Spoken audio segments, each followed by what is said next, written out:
We got quick hitters, Coach. First thing, your favorite body part to work out.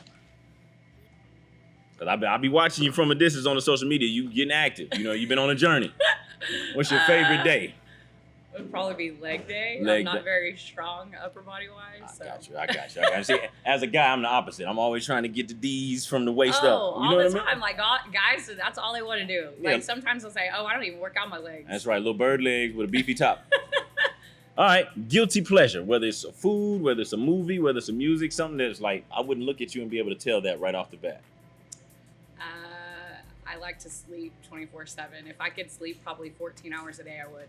You can do that? Like your body won't wake you up too soon? Oh, see, you're I get up 7, I wasn't 8. like, whenever Jada was younger, my daughter was younger, like she was probably like 4 or 5, and she was in preschool, and they were asking her, like, you know, they were doing like Mother's Day things. And so they asked her, like, what's your mom's favorite thing to do? And she said sleep. Sleep. Oh, so she knew you early then. Third thing, chicken or steak? Chicken. Okay. Beef or turkey? Turkey. All right. Main non-basketball hobby?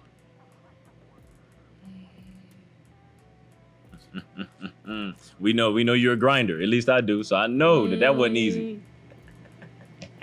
Hobby? Yeah. Once again, that could be movies. That could be going to the park. That could be. We all are kind of forced to be watching a bunch of TV these days. I don't even watch, like, I'll be honest, like, sometimes, like, sit at home and I don't even watch TV. Like, the TV's off. I'll just sit on my couch. Thinking, or you got some music playing or something? No music. I just lay there. Alone in your thoughts? Yeah. But I'll tell you what, we'll circle back to that.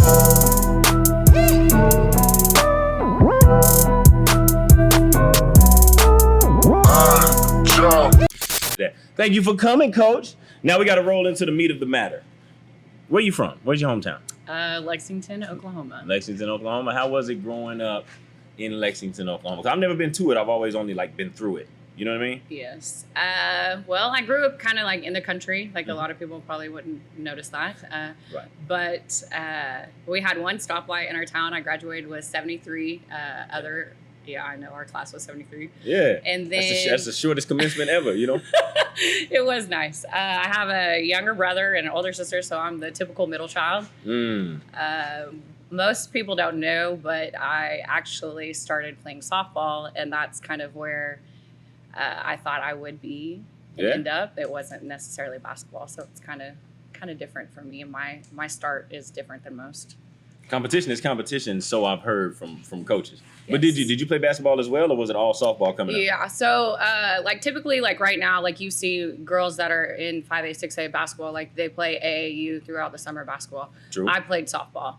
So I really didn't get started playing basketball till I was 5th, 6th grade. And then I just only played basketball for my school. I didn't ever play AAU or any club ball. But one thing I'm learning about softball is how much of a grind that is. Like, that season is long. It's year round now. It is. And it's like they have just as demanding of schedules as basketball players do. Yes. And which kind of makes me think about this. With your athletes, do you have a lot of two-sport athletes that play softball as well? No. You have all of yours? Mm-hmm. From August to August? Yes. Yo, I didn't expect that answer. So I do. Do you like that? Yes and no. Okay. Just like a basketball selfish coach standpoint, like I like that I have them at the beginning of the year. Right. Now, like right now, if we were in school, I wouldn't mind them to go play something else. But in El Reno, we don't have slow pitch softball, so it's only track, which we don't even really have a track. And then it's soccer and tennis. The girls don't like running, and so they're not going to do soccer. But I have a few that play tennis, but that's really about it. All right. So how is it? Is it difficult for you to make off season not feel like practice?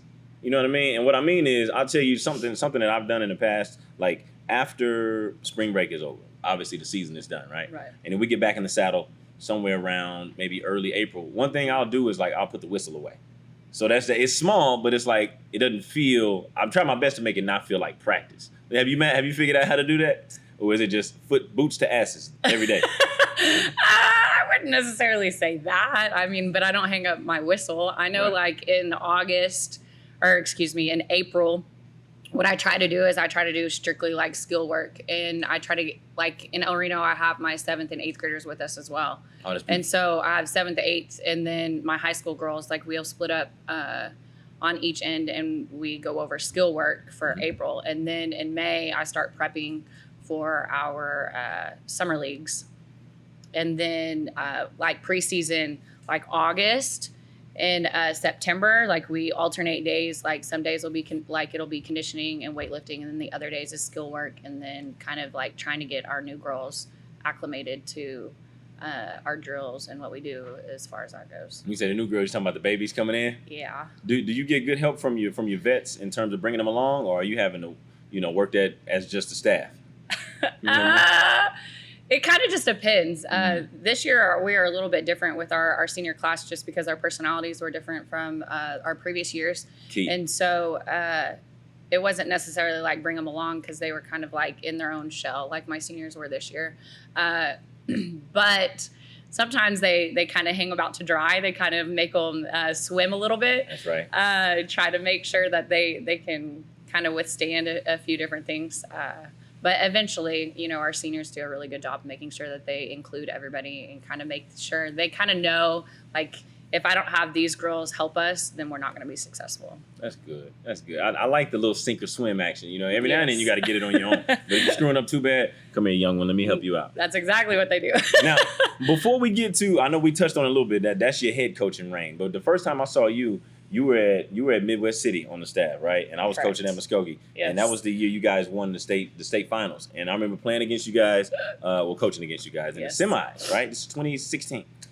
Double OT. Yes. Hell of a game. And you guys yeah. ended up beating us and then went on and beating Owasso the next day in the finals. So was that your first introduction to coaching? Who gave you your first start?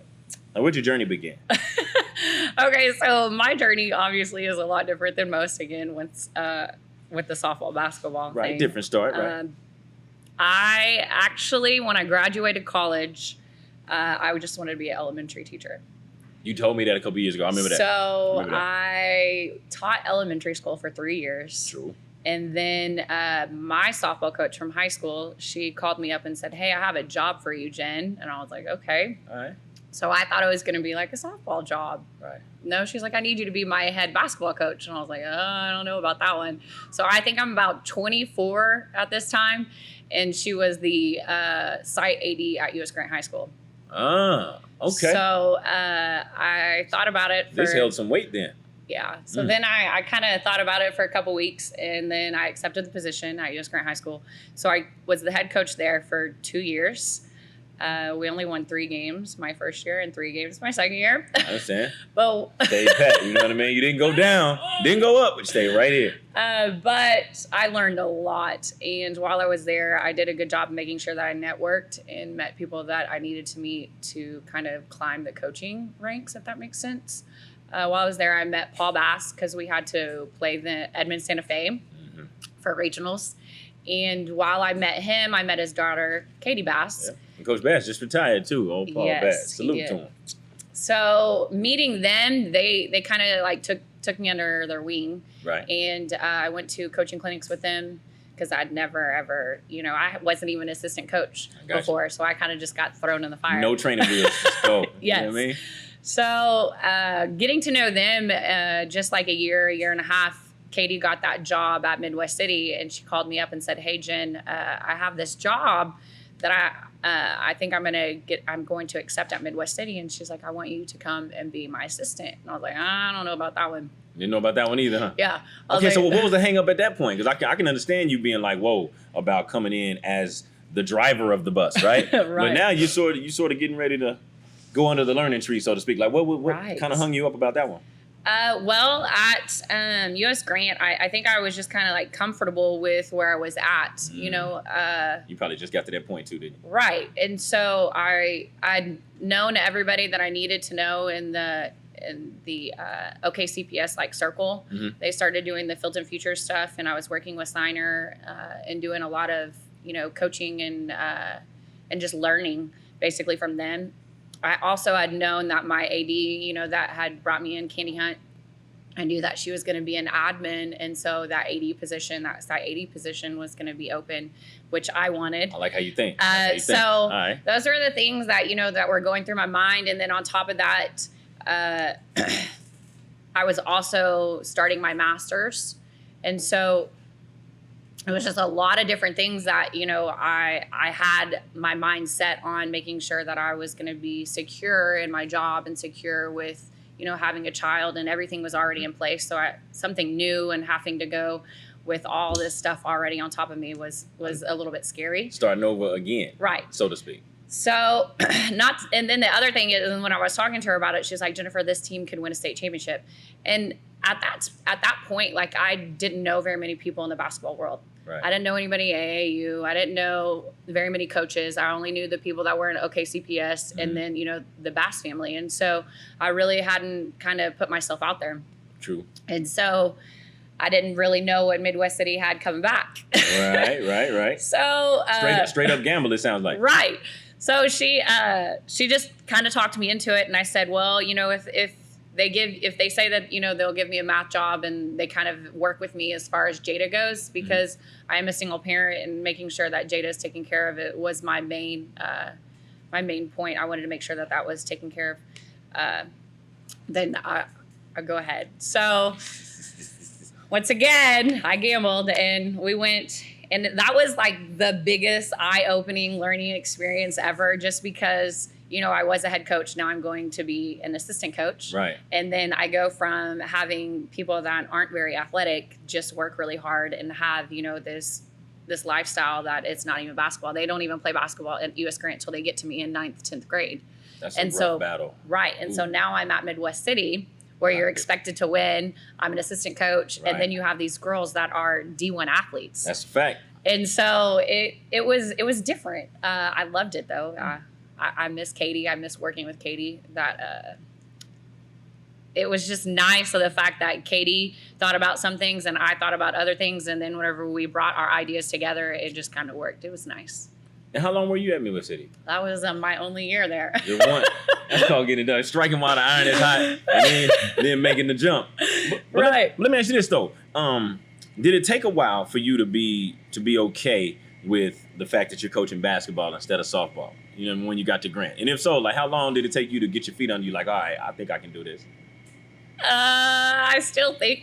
Okay. Right now, I'm still like. Sometimes I think like I know my strengths and I know my weaknesses, and I think that comes back to, you know, I wasn't a club ball player, I wasn't an AAU basketball player, and so like skill work is not my cup of tea. Like, I got you. I already know. Like, do I know what it should look like? Do I know what you should do? Do I see your weaknesses? Do I see your strengths? And I can tell you what to do, but don't ask me to come show you. Now, if you want to go play, you know, horse, or if you want to go shoot, I can beat you all day shooting, but don't ask me to.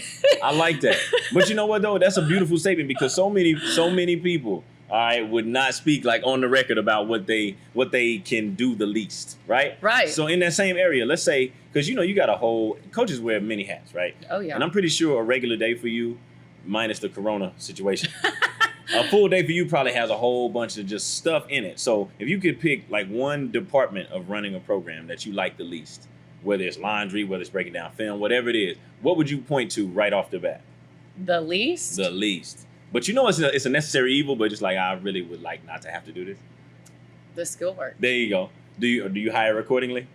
That's what I like. That's what I want. There you go. And that's like a successful head coach, if you think about it, is you want people on your staff that can that are great at your weaknesses. That's a fact. So I know, and this is what I tell my girls all the time, you have to know your strengths and weaknesses, so you play to that. And that's something that I do. And, you know, we're not in college, so I don't get to just say, oh, this is going to fit into my program. Right. So that's something that we talk about on our team all the time. Like, don't play to your weakness, play to your strength, and then know what your weakness is and make sure that we don't expose those. I love that. We work on them behind the scenes.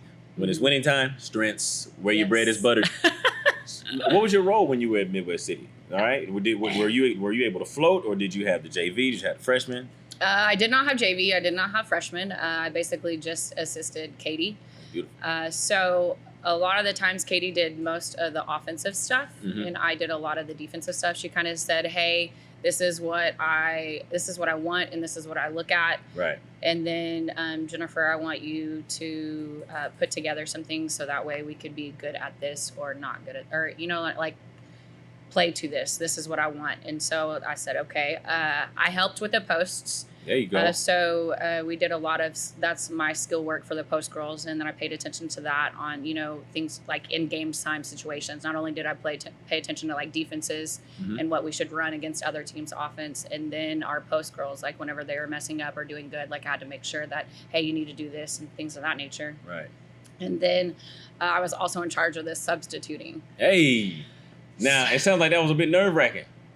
Honestly, like I think that that's fun. Like just because I agree. I like matchups. Like okay, this like they're putting this lineup in. Like what am I gonna do to counteract that? Like what do we do to make sure that we go against that and do our best? Like whenever we played against Muskogee, right?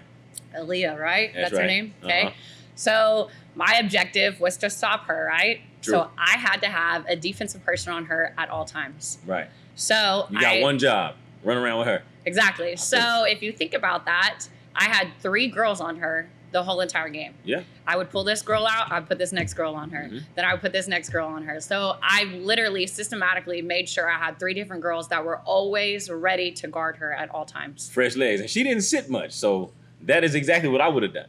Because and so like, for example, like sometimes then I would think about maybe like if I had one person on her that was a starter, then, I had to substitute somebody, then that starter would move to somebody else. So that way she could take a quote unquote break. A lighter load. And then, then I would substitute around and things of that nature. So that's the stuff that I enjoy doing as an assistant coach. And I think that a lot of people don't necessarily do that. From like the coaching standpoints, like I think sometimes people don't necessarily play to other people. They just say, oh, well, this is what we do and this is how we're going to do it. That's right. But that's not me. Control freak to some degree, which I think we all have a little of that in us, especially as leaders. But you would say, it sounds like in so many words, you just said that you had a hell of an atmosphere to grow, right? Oh, yeah. Didn't hold you back at all. No. How much better did it make you whenever you got the Reno job? So now it's your second tenure as a head coach. Right. I'll be honest. I learned a lot. Yeah. Like I learned a lot, like offensively, I learned a lot of different drills. I learned, defensively, and then like big time game situations. Like I didn't experience any of that at US Grant. And so now I'm learning, oh my gosh, this is crazy. Like this is the like flight, like you have to make this decision real quick. Like sometimes like Katie, I'm like, what are you doing? Like, why are you making this decision? And then it would come out great. And I'm like, how do you do that? And so it's just like the stuff that I learned from Katie, just being in that spotlight and having to make quick decisions. And then, she asked for, opinions, and I liked the fact that, she listened and she asked questions. And I remember her and I going back and forth sometimes. I'm like, Katie, why are you doing this? Or she would say, well, Jennifer, I need to do this. And so it was nice. And so I just told her, like, Katie, I'm going to tell you how I feel. True that. It's your decision to either take it or leave it. And I can't be, as an assistant coach, I can't be upset. Right. But I'm also not going to be that yes man. And so that's her and I had that agreement that, we basically were going to be open with our views or our opinions about what we wanted. And I said, ultimately, you're the one who has to make the decision, because whether we win or lose, it's on your shoulders. That's a fact. But as my job as assistant coach, like I'm going to tell you what I see. You can take it or leave it. My feelings aren't going to be hurt. I don't want your feelings to be hurt. And so that's what was nice about Katie and I and our staff, is that there were no feelings. Like once we stepped into that box, once we stepped there, like on the court, like it was a business. And then we all good after. Right. Let me ask you this. This is the last part, and then I'll move on to the El Reno chapter. But I always love the backstory. I know. Was it ever one of those situations, since you got the reins turned over to you, the sub, where you sent somebody in there and she was like, I'm not with this one. Give me something else. Or did she just turn it over to you 100%? It was like, all right, Jen, you said so we're going to do it. I don't think that it was necessary. Like, it wasn't necessarily, oh no, I don't want her. Like sometimes she would turn around like, I need so-and-so. And I say, okay. Or she would say, I need to run this offense, or I want this defense. And I would say, okay, then we need to put this person in, or okay, we need to put that person in. So you knew that. Yeah. So like sometimes it was kind of nice. Like her and I talked so much, like during practice, before practice, and after practice. We kind of knew what each other was thinking beforehand. And so, like, if I saw like she would call a certain play or she would call a certain defense and say, Jennifer, this is what we need. This is an adjustment that we need. Then I would say, okay, then let's go ahead and put this person in, and things of that nature. Oh, that's big. That's great work right there. Yeah. And then, so how did El Reno come about? Did you make the call? Did you shop yourself, or did they call on you and be like, hey, we need you? They emailed me. And what's that feeling like? You know what I mean? I think I had that happen one time when they reached out to me, and I felt like, all right, there must be some real promise here. Like, how was that? Were you elated, or were you even ready to go at that point? I was not ready to go. Actually, okay. I was, like I said, like I was just finishing my master's degree. So I was doing my, at Midwest City, I had to do my internship. Mm-hmm. And so I felt like I just got comfortable. I mean, it was my first year there. And so I didn't even go online. I didn't go to the job board and look for a job. I didn't do anything like that. So Rodney Hayden was the boys basketball coach and the AD at the time at El Reno. Mm-hmm. And he had just emailed me and said, hey, I know your situation's really good at Midwest City, but I have a job opening at El Reno if you'd be interested. And I said, yeah, I do have a great situation here, but I would be open. And so I think like a week went by and he didn't respond back. And so I was like, should I? So what I did was, me being me, like I'm a researcher. True that. So like I just go online and I start researching El Reno girls basketball and their situation and like their athletes and what they had coming back and things of that nature. So I emailed him and I said, hey, do you still have that job open? Like I would like to interview for it. And he was like, oh, I didn't know you wanted to interview. And I was like, yeah. So very assertive of you. I like that. So he said, okay. And I said, I would like some film. Can you send me some film on your girls? Because I want to make sure that this is the right situation for me. Because I obviously didn't want to go back into another U.S. grant situation coming from Midwest City. I felt like it was in a good position. I loved Katie and I loved my admin at Midwest City. So he sent me film. I watched a few clips and I kind of just got some like background on them. And then I went and interviewed. While I was there, I interviewed with him and an assistant AD. And then like the next day, I think, he called me and said, hey, I need you to come in for a second interview. I said, okay. So that was like... Was that your second interview that you'd ever had before? I hadn't ever had an interview before that. Oh, really? So not even for the grant situation? Okay. And then we got to start there. Like, how was it, though, when you got in that room for the first? 'Cause I'm pretty sure you had prepared as much as you knew how to. Mm-hmm. Did they hit you with some stuff that kind of had you like, ooh, I didn't see that one coming? No. Okay. Basically, like, I just knew, like... I don't know, like I'm a researcher. Like I'm the type of person, like I want to make sure that I'm prepared for anything and everything. And so I make sure that I am ready. Yes. I think what hit him off guard is that I had more questions for him than he did for me. I like it. And so I don't know, like I think I was nervous just because that was like my first interview, but I don't know. I also, kind of like to back up, I kind of knew him already. Because when I was at U.S. Grant, my daughter was 3 or 4, and we played at the YMCA, and I had to be her coach at the YMCA. And so his son is is like a year older than Jada, and so he played on the same team. And so there you go. So we had met, so we knew each other. I knew he coached at El Reno. He knew I coached at U.S. Grant. But would I have ever got that job at El Reno if I didn't go to Midwest City? No. Would have never, ever happened. Yeah, and just to show you how the business works, as you know, that really doesn't have anything to do with what you can and can't do. Right. It's just like... Exactly. So he said, to back up kind of like why he emailed me was because El Reno boys basketball was in the state tournament every year. Yeah. And I think they had played before us or after us one of those games. And he had saw me on the sideline and was like, oh, Jennifer's now at Midwest City. Like he had recognized me. Well, they had lost in the semis, I believe. And so he watched our championship game and he saw me substituting and putting girls in. And he was like, no, he like asked his wife, he was like, is she substituting? And she was like, I don't know. And so he like watched closer and he was like, oh my gosh, like she just put somebody in. Right.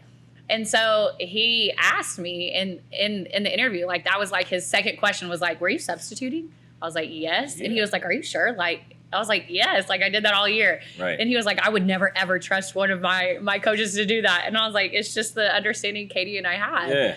And so it's crazy. I don't even look at that as too foreign today. Now, you got to be on the same page, obviously, but right. Yeah. But agreed. Yes. Yes. Maybe I might overturn sometimes. Oh. Give me somebody else, dog. Right. But all right. But he not led with that. Second question? Yeah. Oh, wow. So was that an icebreaker for you? Where you're like, okay, I think I'm relaxed now? Yes. Most definitely. Because it kind of just shows that like he tried to pay attention, and and that's what he said. Like once I got there, he was like, Jennifer, I already knew that I was probably going to be looking for somebody. Mm-hmm. And so I made sure that I like paid attention to, he wanted somebody in that program that had a winning experience, somebody that was young and someone that could come in and, rebuild a program. And so while he was at the state tournament, that's exactly what he does is he kind of looks and says, who could be a good fit? Who do I want? Who could possibly run this program? And so I think that's why he emailed me. At least that's what I hope. Yeah. What was the difference in the second interview from the first one? So the second interview was like a panel of people. So.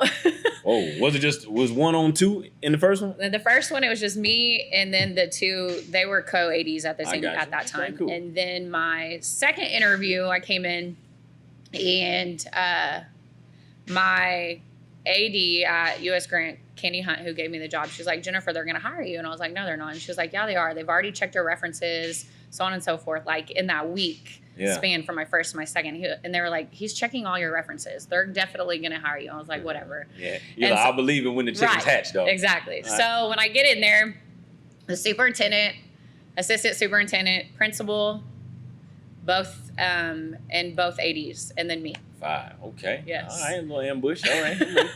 So they all like go around asking me questions, and then I ask my questions once again. I ask about the math because that's what I was going to be teaching. I was going to be teaching algebra 2 and geometry. Ooh. And so those were kind of my questions about, PLCs and, how you work with your math and if you guys do online and all that stuff. And then I basically just talked to him about, my child, like when I was looking at I was talking to the superintendent, like that was my main focus was how is my daughter going to get to me from practice? Mm-hmm. And right then and there, they basically said, Jennifer, like we want you, or if you come here, we'll help you take care of Jada, basically. And so they made sure that they set up the bus schedule. So Jada comes from her school, she gets on the bus, and she's dropped off at my gym every day. You worked that right out. Right. And so Master negotiator right there. So they made sure that, that's basically what I said. Like that's number one to me was making sure that my daughter was taken care of. And so they made sure of that. And then in that interview, like after it was all over with, the two ADs were like, do you want to come? I will show you the gym and stuff like that. Cause it's not at the high school. Right. It's at a different location. So we got in the car and we drove to the gym. They're kind of just showing us around. And I walk out the door. We're like about to leave. They're about to take me back to my car. And they said, well, Jennifer. And I was like, yes. They're like, we want to hire you. It's like, okay. And they're like, our assistant superintendent has already drafted your temporary contract if you would like to sign it before you leave town. And I was like, okay. Well, let's go ahead. Let's go for it. I was like, all right then. So then we went up to the admin building and we talked about, the temporary contract, and then I went ahead and signed it, and that's history. All is history. Yeah. Well, that's big right there. But here's what I'm thinking the whole time you're talking, because I know we got some young coaches out there who don't have interview experience, and so I was that kid before. I'm preparing for my first one, and I got a lot of basketball-related responses ready. But in my experiences, I don't know about you, but it wasn't a whole lot of basketball being talked in there. You know what I mean? Like, what are some of the stuff that you can remember if you were talking to a young version of you? Like, listen, this is what you need to prepare for. What are some of those things right off the top? How do you deal with parents? Love them. Do you build relationships with your players? And probably like how you interact and work with other coaches and your peers in the school building and things of that nature. Perfectly said. Now, we're going to get to the present day. I've watched you, right? Okay, so yes. you just finished, I don't like the way we finished it, but you just finished your fourth season, right? At El Reno. Yes. You've made 3 consecutive trips to the state tournament. You missed it this year, right? got to the state finals a year ago and ended up falling short. Correct. Okay, so what's that ride been like? You coming in, I don't know what type of scrutiny or expectations you were under in the beginning, but to come right out of the gate, state, follow it up just to let it be known that it ain't no fluke, state again. And then you get to the third year and you get all the way to the dance. Like, what all goes into that? You know what I mean? And did it look any different, your process from year to year? Oh, most definitely. Okay. All right. The process was completely different. My first year, they didn't expect me to go to the state tournament because they said that I had graduated my talent. Right. And so they knew that my junior class was the talented class, and so they expected me to be there that second year, but definitely not my first year. I tell this girl, her name is Jolie Woods. Mm-hmm. She was a senior my first year there. And I tell her over and over again, like, you're the one who started this whole entire process. Really? Because I'm a firm believer, like, your team is going to take on the role of whatever your seniors have them do.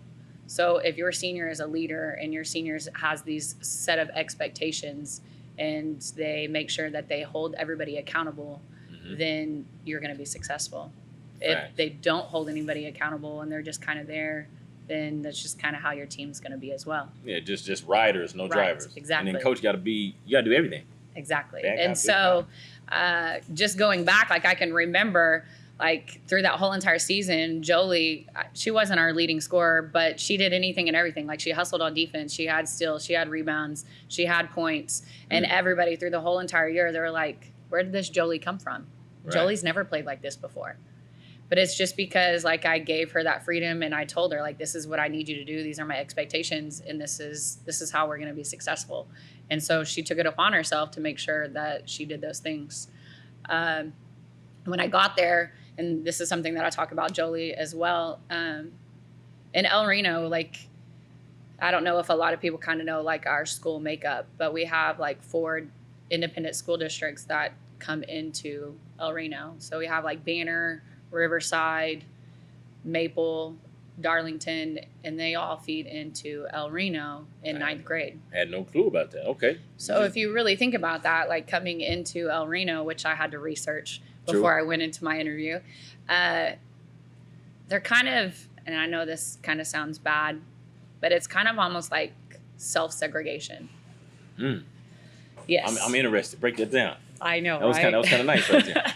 So whenever I came into El Reno, like, Darlington is where all of our natives go. Okay. Maple is where all of our farmer, mostly, Caucasian people are. And then Banner and Riverside, you'll get a few Hispanics, you'll get a few Caucasian and a few natives. But then El Reno is kind of like, you just have your everybody. You have, a little bit, right? You have a little bit of African Americans, you have some Caucasians, you have a few Indians, right, or Native Americans, excuse me. And so they all are supposed to come in at 9th grade and be able to gel, which that's hard to do. Like, because they're used to each other. They're used to playing with themselves. And so coming in, like, I knew that was going to be a problem because, like, just listening to the admin and just listening to the people in the town, they were saying, well, the natives only want to play with the natives and the Caucasians only want to play with the Caucasians and things of that nature. And did you buy that when you first heard? No. Okay, good. But then whenever you start watching and you start listening and then you see kids, like, in practice, like, you see that, that there was some truth to it. Right. Wow.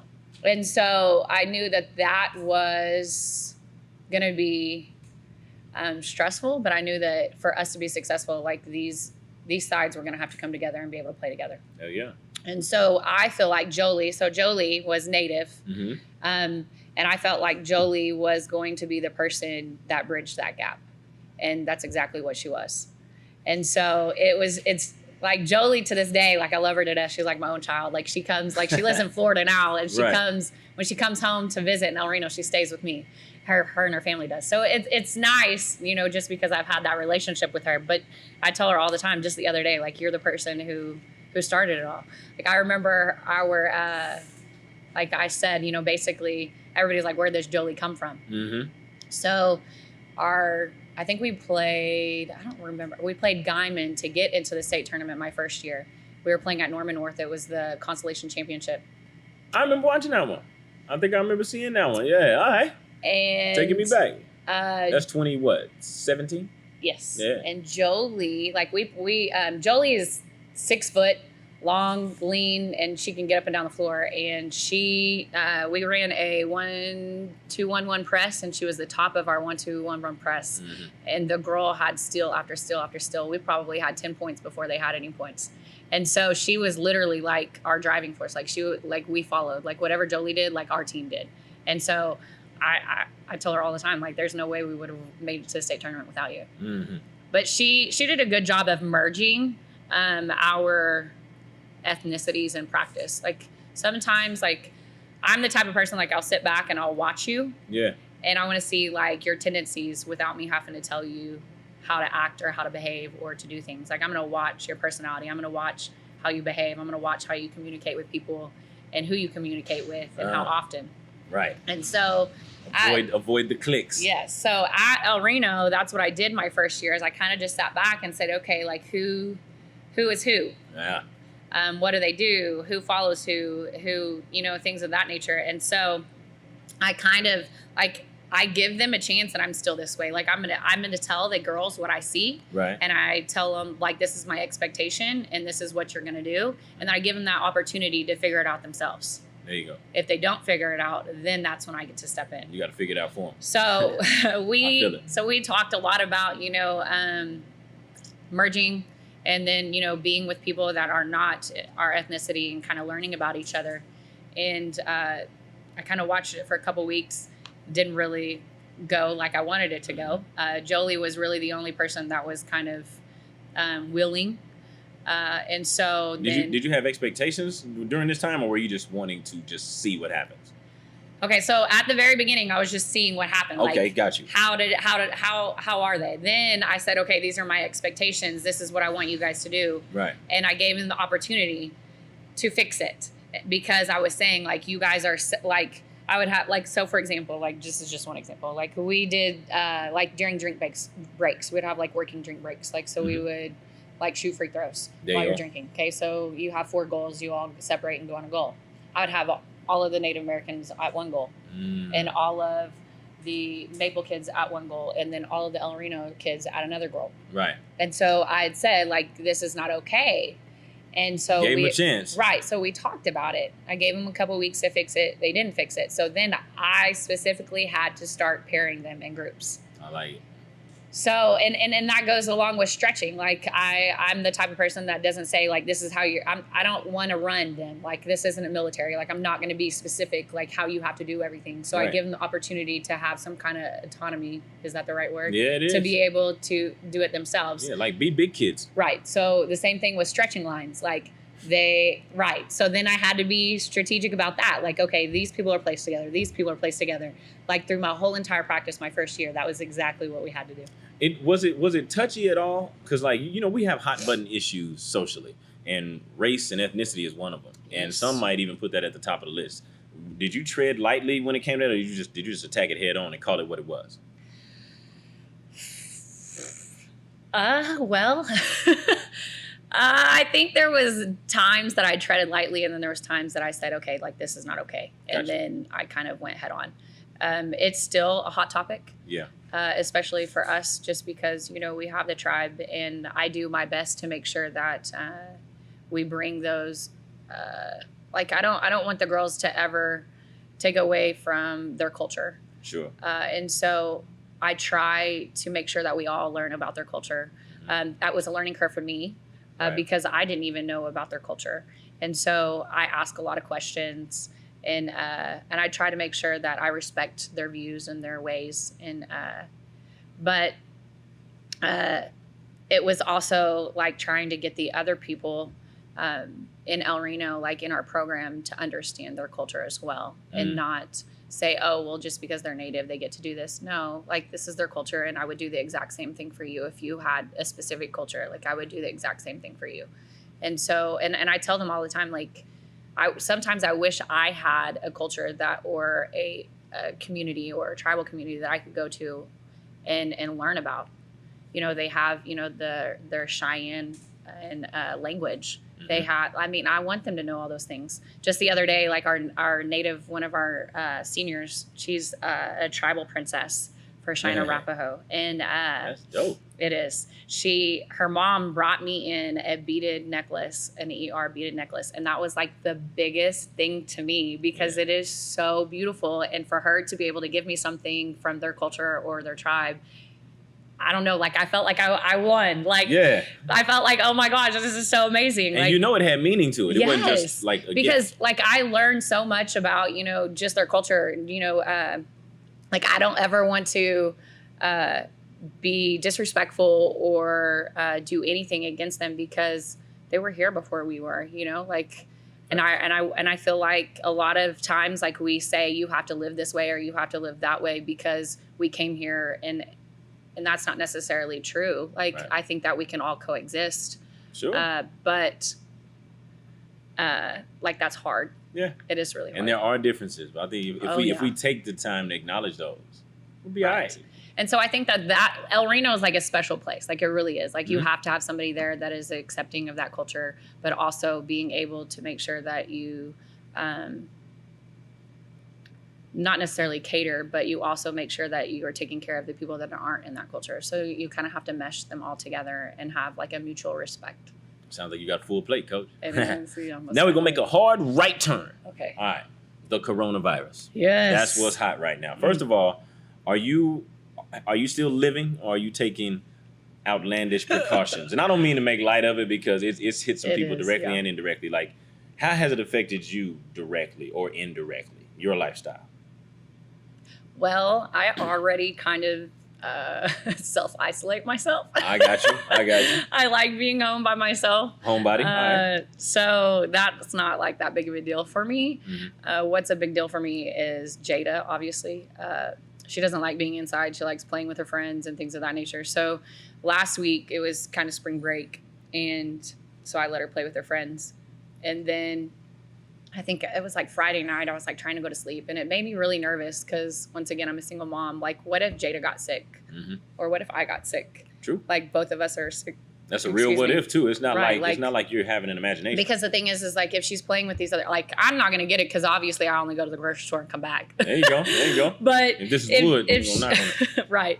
If she gets it from one of these kids that she's playing with, because I don't know where their parents are, I don't know where they've been. True that. So she gets it, and then I get it. Like we're both sick. Like I can't take care of her because I'm sick. That's right. And so then that's not fair. And then on top of that, then I started getting even more nervous.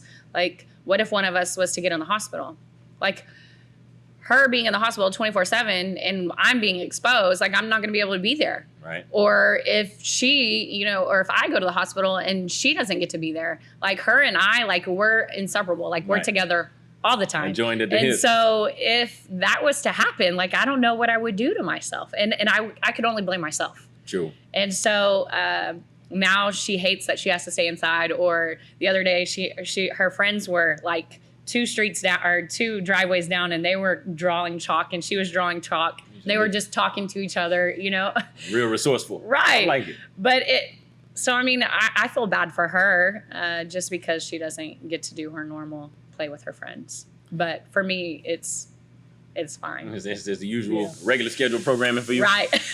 Okay, if there's some silver lining in this deal, like what are we learning about ourselves at this point? Or what are we learning about other people? I mean, and I'll tell you, for me, the sitting at home part is not the worst. Or I'll tell you what, the being out of work is not the worst. Although I love my kiddos and I miss them. But the things that I would normally be doing as alternatives if I wasn't at work, that's off the table. So now I can't go to the gym. So that's what sucks. And so I'm sitting around trying to watch the intake. You know what I mean? I can't open the gym for the fellas or for the girls to come play. Like, okay, TV time. But I'm learning that, dang, I got more dimension to myself other than just what I do every day in basketball and in education. Like, have you learned another layer of you? Like, damn, I didn't know I had that up my sleeve. No. Nah? Good. Self-aware. No. You figured this out a long time ago. Yes, I did. Right. I think that, just kind of like what to learn from this is kind of like you look at sports or you look at education or our daily lives. Like, don't take a day for granted. Facts. You don't know when your last game is going to be. I mean, I thank the Lord every day that, we didn't make the state tournament this year because I would have been stressing. That's right. Like, because we didn't know that. Like, if that was in the state tournament, we wouldn't know that that was our last game. Mm-mm. Like, Nobody saw this coming. Right. And so I have the, you know, the validity, or I have like the thought process. Okay, that was our last game. My seniors have that thought process. That was our last game. Yeah. There's people that are going to the state tournament or postponed. They didn't know that was their last game. Can you imagine, like, being a senior? I mean, don't get me wrong. Like, a lot of seniors, you know, can go play basketball. But I can't imagine being a coach or a senior and saying, like, we had a chance to win it. Like, we should have won it. Or for Piedmont, this should be their second year. Like, they should be winning it. And I can't imagine being in that position. Yeah. Thugs. So I guess it's safe to say we're not overreacting No. at this point. Did you think that, like, when the week of the state tournament, when Yes. it was a domino effect? At first, I'm like, come on. That's exactly what I said. I said no. Like people said, oh, they're gonna cancel school. Oh, they're gonna cancel the state tournament. I'm like, no, they're not. Like, y'all are need you to kidding relax. me? Like, no, most definitely not. Like, we'll be there. That's right. And so, All of like, it I out. literally took that Thursday off. Yeah. Jada and I were in the city. We are picking some stuff up, and then we were heading to the state tournament. And then I got the text message, oh, the state tournament's closed, or is postponed. I'm like, what? No. Really? And I'm like, and then that's what made my eyebrows go up. But I We're like, still, oh, this is kind of serious. yeah. But then I brought them back down. I'm like, it's a joke, man. Right. We will resume in a week. Right. A week came, and then it went. I'm like, all right, well, and then they shut down the rest of the semester. So what do we do at this point? I know. Well, parents, for all of you parents out there, spend time with your kiddos, I guess. You know what I mean? Now we got to circle back to basketball. Last year, y'all got to the state finals. Yes, we did. First of all, before we talk about that whole ride, you've been on both sides of it, and that's one of the most fascinating things to me. I was like, I need to talk to Coach Douglas, right? Obviously, it's a lot different, the conversation in the locker room after you've won it. If you even get to the locker room, it's so much parade and all that before you even get there. You know what I mean? Right. What do you go in there and say to your girls after you make it to the final game? The last 2 out of 32 teams still remain, and you're one of them, but you fall short. What do you go in there and say to them? Number one, that I was proud of them because we weren't even supposed to make it to the state tournament. Number one. Number two, remember this feeling, because you don't want to, like, the younger girls, Right. don't take this feeling like lightly. Mm-hmm. Like, know what this feels like and don't feel this again. And then number three, like, just thank our seniors for the leadership that they have given us all year long, because we wouldn't have made it that far without those 3 girls. It's just that simple, short and sweet with it. Right. Is it more difficult to let's say get to the state tournament when you're expected to, or when you're not? You know what I mean? Well, I don't think I was supposed to make it to the state tournament. You said the second year you were, right? Yes, but like the other 2 years, like, I wasn't supposed to. So, Right. And a lot of people, I don't know, like, I think some people thought we were going to make it, or I don't know, or we weren't going to make it. I don't really know about this year. Mhm. But last year was supposed to be my quote unquote down year. Mm-hmm. But those girls I think we were like 5-2 going into Christmas or something. Or no, 2-5, the opposite way. A So little less than flattering, right? yes, and going into Christmas. And then I think it was I think it was like in January. It was after all the tournaments. We played Anadarko, and we were at Anadarko.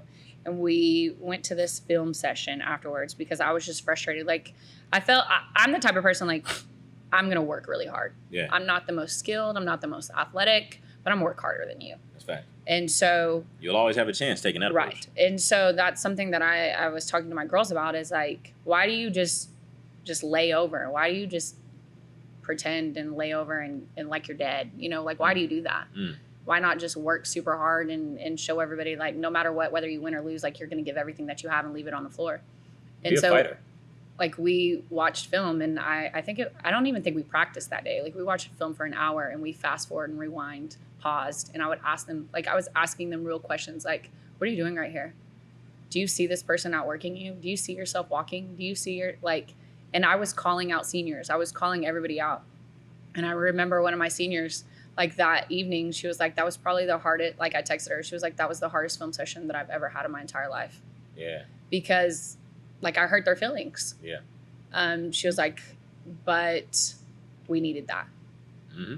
And so after that, after that game, we didn't lose. We lost one game to Elgin, who was in the state tournament for 4A, but we didn't lose another game until the championship game.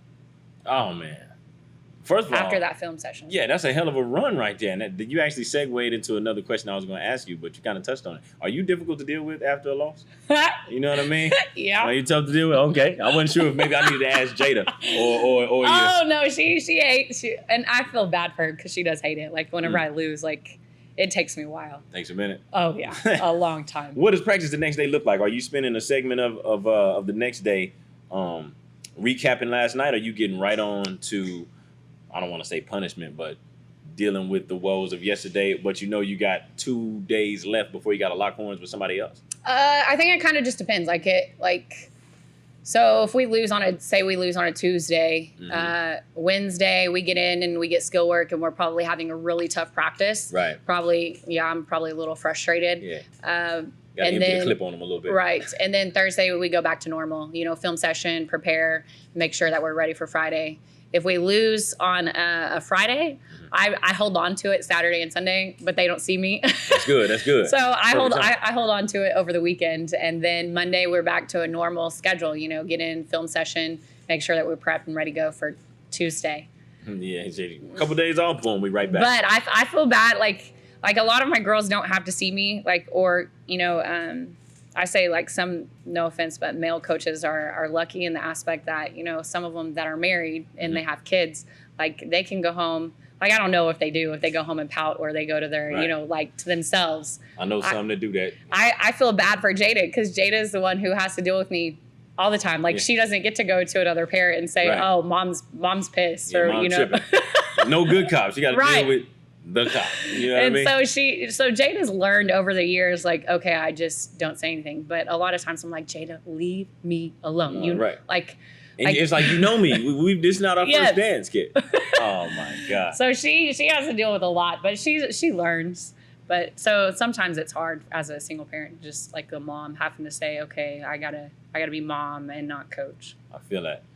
She keeps with the dope segues. It's really hard. With your daughter being an athlete. Yes. And you're a coach. How has that dynamic changed from, has it changed at all? Has she been playing all of her life? She's what, 8 or 9? 9, right? Yes. Okay, so as long as she's been playing sports, you've been a coach, right? Is that fair to say? Yes. Are you able to just be mom? Can you take the coach hat off when you watch her, or? That's what I want to be. Okay, I feel it. It's work in progress. So she started out in gymnastics, basketball, YMCA, whatever. But really, competitively, she started gymnastics. All right. So I didn't know anything about gymnastics. All right. So she was safe. Right. I was the mom. However, after her first year, she was so good that she bumped up in her second year, in gymnastics. I don't know if a lot of people know about it, but it's really hard, conditioning and things of that nature. They conditioned probably for 30 minutes. After that first year, she got into this USAG level 3 or whatever. So it was really competitive. And so they did the first 30 minutes of, a 2-hour practice was straight conditioning. And she would run on the floor and she was screaming and crying. I'm like, oh no, this isn't happening. I'm a coach. This is embarrassing. We're not doing this. Everybody's looking at you. So with the judgment in their foreheads. Right. So that probably lasted maybe 3 months. I was like, we're not doing this. We are not doing this. So after that, I pulled her out and then I tried to, she plays for BTR. Right. And I wanted to Below make sure. the rim. That's one of the greatest titles of a team, y'all. That's one of the greatest names. But anyway. So I wanted to make sure, I wanted to be the parent. I wanted to be a mom. I didn't want to be the coach because I want her to love basketball. I want her to love sports. I don't want her to feel like that I'm always on top of her or the coach. Gotcha. And so Jesse Brown, that coaches at Newcastle now, was at PC West. A friend of the show. Right. By the way.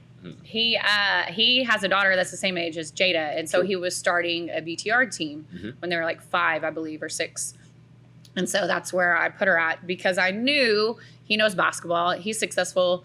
He has a winning mindset, and he's not going to be, just kind of somebody who just says whatever. No, he's going to be hard on her. And he loves those kids too. Right. And so I put her in there so that way she could be with somebody and I could be the mom on the side. Mhm. Well, you know, Jesse's like, no, I need your help. You got to come out here. And Oh, so, wow. How soon after? Was it like soon? Come on, I need you. yeah, like, I don't know, probably like 6 months, or I don't know. Yeah, probably like 6 months. We were like, Jennifer, he would text me, I'm going to be gone. I need you to run practice. I'm like, Jesse, I just want to be a parent. Do this, So man. all the time, like, even now, like, I'm sitting on, like, during practices, I'll just sit on the side and he's like, Jennifer, get out here. And I'm like, I'm just the parent today. Yeah, relax. Show up late on purpose. That's what you do. So, I mean, so I get to coach her sometimes and a lot of times, actually. And then, Is she receptive to it? At the beginning, no. No? Okay. She hated it. Didn't Like, like she it at all. she would cry. Like, don't yell at me, Mom. Like, this isn't how it's supposed to be. Like, I don't want you, because she couldn't separate mom and coach. Right. She's like, Mom's yelling at me all the time. Right. No, coach is yelling at you. Right, exactly. And so she couldn't separate that. Now that she's older, now she can separate that because we've had a lot of those conversations. And so she kind of likes me and as her coach. And so she tells me now, like, oh, I can't wait till I'm in high school and you're my coach. Yeah. How do you So- feel about that, though? Is there a part of you that's excited, or is most of you like, I'd really like to not coach you? I don't know. Like, I think that not necessarily not like that I wouldn't want to coach her, because I Sure. think like, because she's like a hard worker like me. And That's so, good then. like, I like that aspect of her. And I think that I can push her buttons to make her work even harder. Yeah.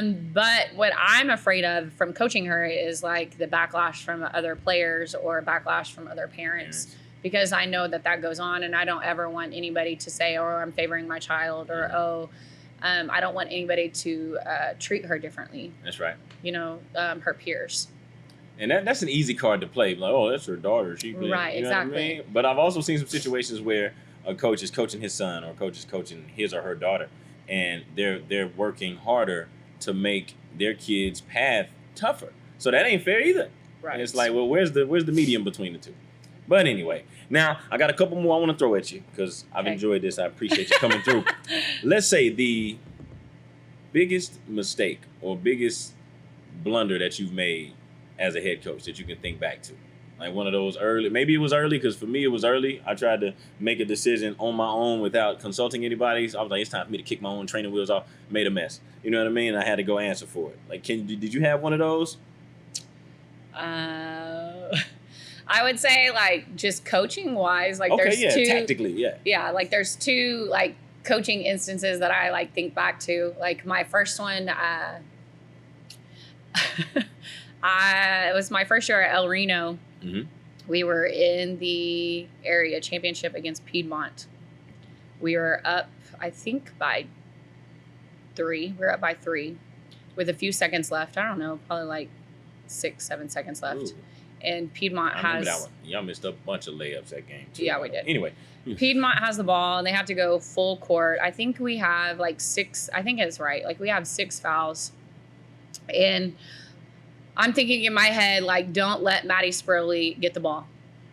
There's a girl named Kish, I think her name. Kish Chandler. Yes. And if anybody was going to shoot the 3, I wanted her to shoot the 3. Okay? I agree. And I love Okay. Kish to death.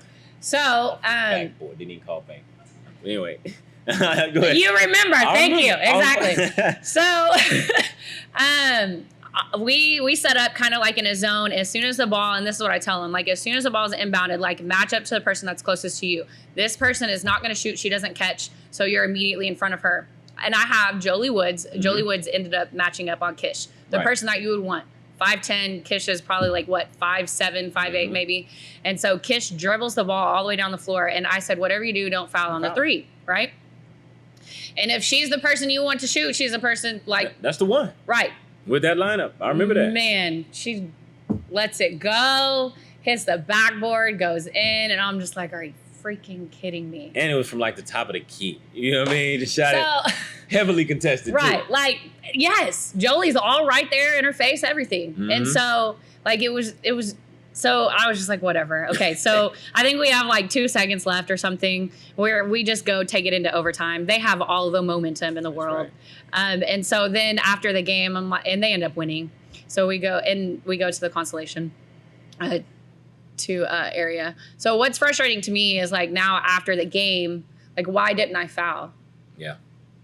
Make them go to the line and see Why? how smart they're gonna be. Why would I not do that? So that's one instance that like sticks with me. Like I think about it all the time. Right. And then this last one with Del City. Okay. Like, I'm not familiar, but I'm ready. Okay, so it was very frustrating. Like I think I sat on this one probably for a week. I was really upset with myself. So I knew Del City, like they've already beat us twice. Del City is like super athletic compared to us.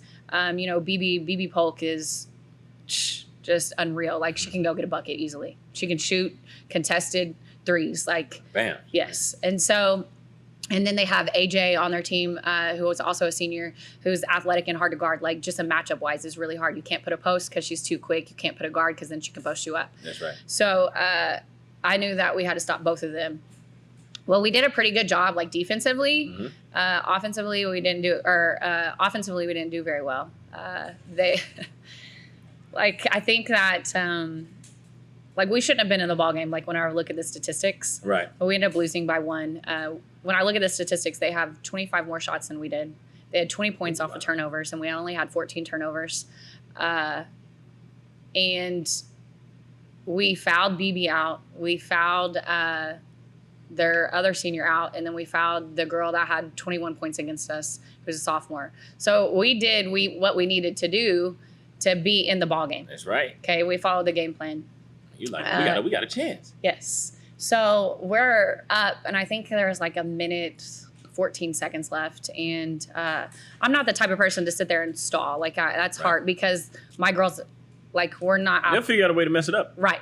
And so run a play. Go get a layup. And so, but make sure that it's an open shot, like it's a layup. Like we're not gonna force something. Create. Right. We're not gonna force something. Right. Well, we're about to turn the ball over. So I called a timeout. There's like a minute, 14 seconds left. And me being me, we're up by 2 points at this point. And I said, okay, I need some cushion. Right. So I'm gonna drop a play. We're gonna get a layup. If we don't have a layup, pull it out, and we'll be fine, right? So that's what we do. We run a play on the side, and right as we're passing the ball into the paint for the girl to shoot a shot, they call an offensive foul, offensive screen. So now it goes the other direction. So and you didn't lose any time. Right. Okay. So we go down, and they shoot we get them to shoot a bad shot. We get the rebound, and one of my sophomore posts, well, she was my only post. She rebounds the ball, and she's looking up the floor because we always run. We try to look up the floor first. Yeah. And so she's looking up the floor to get the ball up the floor, which we're up by 2, so she shouldn't have been doing that anyways. We're young. This is our first year. And then my point guard's standing right next to her, like clapping, like, give me the ball, give me the ball. And so instead of passing it to her, she passes it up the floor. Turn the ball over. But tight. Okay. I know, right? And then I'm like thinking in my head, I should have called timeout. Anyways, so they try to go score. They don't score. They get the ball. They call a timeout. They drop a play. It busts. And then we kick the ball out of bounds. They run the same play, and then it busts again. And at this point, they don't have anybody on the floor except for really AJ who can score. And so I'm in a box and one set and defensively, and we're making sure AJ doesn't touch the ball. Well, they pass it around, and they're here, and then they pass it to the wing. And this girl, she's contested. She shoots the ball. It hits the rim, hits the backboard, hits the rim, and then falls in, up by 1 point. And this girl didn't have any points the whole entire game. Those are always the ones that do it to you, though, whenever it's closing time. Yes. So how much time is left at this point? 30 seconds left. Oh, yeah. So then my girls know, you go get a bucket. That's right. Okay, so they tried to go get a bucket. We can't get into the paint, so I call timeout, drop a play. It busts. My point guard gets to the rack and then shoots a floater, and it literally just comes down and it goes out of bounds. Yeah. So it was not a bad shot. But now there's 6 seconds left, and we're down by 1 point, and we only have, I think, 4 fouls at this point. Oh, not even enough time to foul. So I'm mad at myself. We ended up losing by 1 point. Don't get me wrong. we really should not have been in the ball game. They Right. had 25 more shots than we did. They had 12 offensive rebounds to our 4. Mhm. They, had 20 points off of turnovers to our 0. Bunch of reasons why they should have won. Exactly.